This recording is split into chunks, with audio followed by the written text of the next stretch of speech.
주님의 말씀입니다. 그리스도님 참여합니다.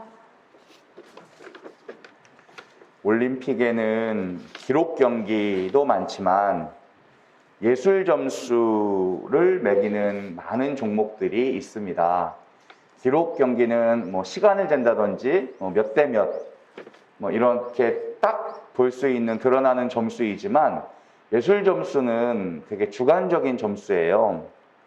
그러면 자기 나라 선수들이나 좋아하는 선수들에게는 점수를 잘 줄 수가 있고, 경쟁하는 나라 선수나 또 싫어하는 나라 선수에게는 점수를 안 줄 수도 있잖아요. 사람이니까. 그래서 어떻게 할까요? 제일 높은 점수하고 제일 낮은 점수를 빼고서 나머지 점수를 가지고 평균을 내거든요. 이거는 정말 실력만 가지고 평가하겠다라는 의지입니다. 예수님의 고향은 베들레헴이지만 자라신 곳은 나자렛이에요. 그래서 나자렛이 예수님의 고향이라고 볼 수 있습니다. 근데 나자렛은 수도였던 예루살렘에서 아주 멀리 떨어져 있는 작은 시골 마을이었어요. 예수님이 고향을 떠나고 이제 첫 번째로 고향을 방문하신 거예요, 오늘. 그리고 첫 번째 하신 일이 바로 안식일에 말씀을 전하신 일입니다. 사람들은 예수님이 가르치시고 또 기적을 행하시는 것에 굉장히 놀랐다고 오늘 전하고 있어요. 우리말에 놀랐다는 말이 좋은 뜻으로 쓰이지만 나쁜 뜻으로도 쓰이잖아요. 오늘 이 놀랐다는 히라보 표현은 부정적인 놀람입니다. 와우 하고 감탄한 게 아니라 뭐? 하고 놀라는 분위기예요. 뭐? 이 말씀 자체에는 힘이 있었고 또 기존의 랍비들에게서는 전혀 볼 수 없었던 모습이었어요. 그런데 사람들은 이 능력을 의심하고 있는 거예요. 이게 어디서 온 건가? 혹시 마귀에게서 온 건 아닌가? 그동안에도 예수님이 기적을 보이시면 베엘제불로부터 온 거 아닌가 의심했었잖아요. 예수님의 능력과 지혜를 인정하지 않으려고 하니까 이 동네에 이런 분위기가 가득 차 있는 겁니다. 그러면서 이야기가 조금 이상하게 흘러가요. 너는 목수로서 마리아의 아들이 아니냐? 근데 왜 요셉의 아들이 아니냐고 묻지 않았을까요? 보통은 아버지 이름을 말하잖아요. 이거는 왜 그런 거냐면 요셉은 이미 돌아가셨기 때문에 그래요. 예수님이 30살 때는 요셉이 계시지 않았잖아요. 이미 죽었으니까 홀어머니가 키우고 있는 가족사를 지금 들먹이고 있는 거예요. 그리고 너는 목수가 아니냐? 직업도 들먹이고 있어요. 넌 옛날에 우리 동네 살았을 때 목수였지. 너네 아버지랑 우리 집 문짝도 달러 왔었잖아. 그치? 너 왔었지?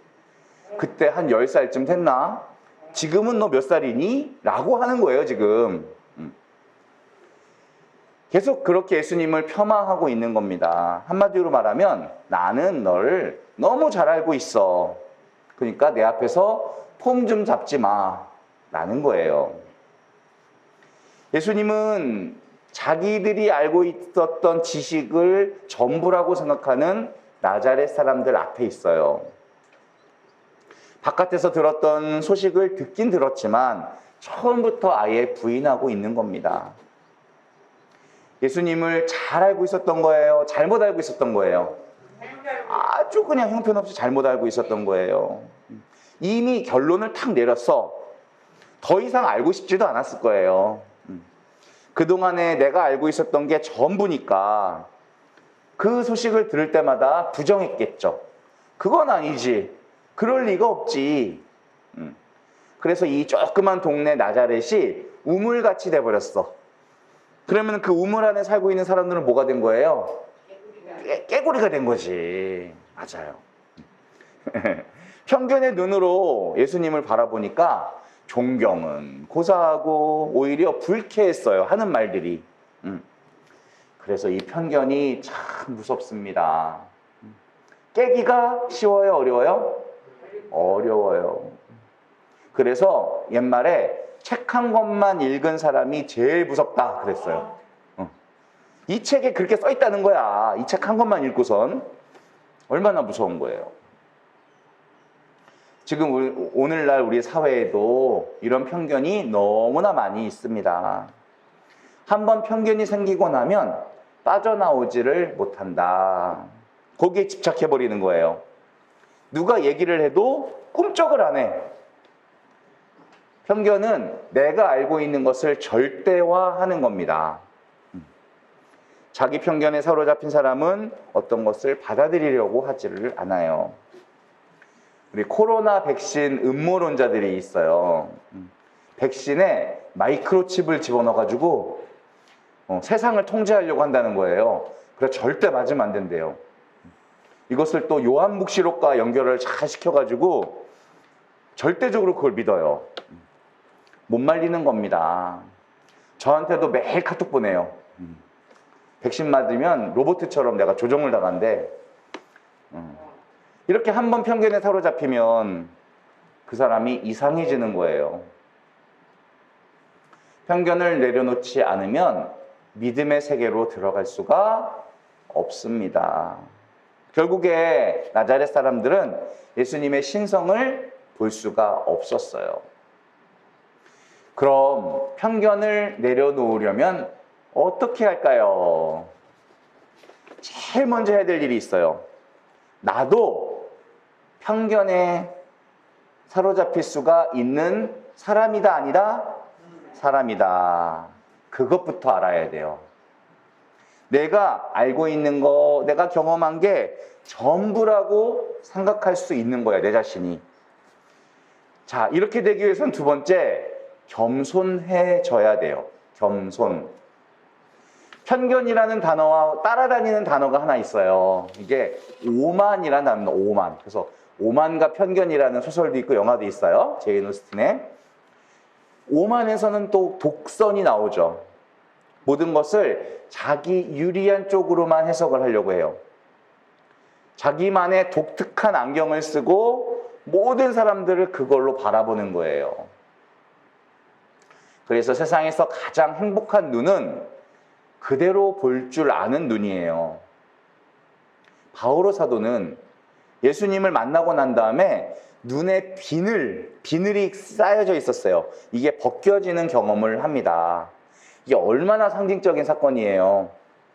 오랫동안 자기가 믿어왔던 세상, 유대주의적인 관점에서 성경을 해석했는데 이걸 내려놓고 새로운 하느님의 언어를 만납니다. 이전 거 다 잊어버리고 순수한 어린이처럼 되는 거예요. 우리가 성령을 체험하고 나면 시야가 넓어지는 현상을 체험해요. 세상을 넓게 봅니다. 이해가 넓어지고 통찰력이 생기고 동굴 안에만 갇혀 있었다면 이제 바깥으로 나오는 거예요.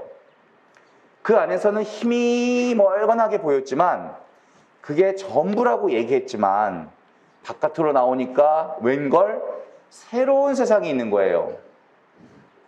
왜 삶이 자꾸 힘들어지고 왜 사람들과 자주 다투고 갈등이 생기는데 내 삶에는 변화가 없을까? 이건 눈이 열리지 않아서 그래요. 편견의 벽에 가로막혀 있어서 내가 알고 있는 게 전부라고 생각하니까 그 고집을 누가 꺾습니까? 오늘 5절에 그리야 예수님께서는 그곳에서 몇몇 병자에게 손을 얹어 병을 고쳐주시는 것 밖에는 아무런 기적을 일으킬 수 없었다. 되게 중요한 문장이에요. 이 말은 예수님이 어떤 환경 속에서는 그 능력을 발휘할 수 없다, 제한을 받으셨다, 이 뜻이 아니에요. 무한한 능력을 가지셨죠. 하지만 받아들이는 사람의 태도에 따라서 다르게 하셨다는 거예요. 몇몇 병자에게는 손을 얹으셨대요. 왜? 몇몇은 어떻게 고쳐주셨을까요? 이 믿지 않는 환경, 불신의 환경 안에서도 믿음으로 반응하는 아주 소수의 사람들이 있었다는 뜻이에요. 그 사람들에게는 기적을 행하셨다는 거예요. 믿지 않는 불신앙의 눈으로는 하느님 능력을 볼 수가 있어요, 없어요?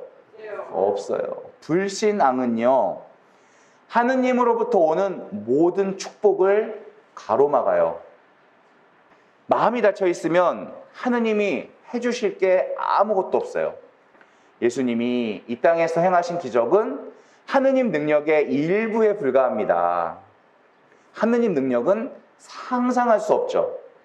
문제는 믿으려고 하지 않는 것, 그곳에서는 어떤 능력도 행하지 않으신다. 믿지 않는 사람들을 설득하고 마음을 바꾸려고 하지 않으셨어요. 들을 귀가 있는 사람은 들어라.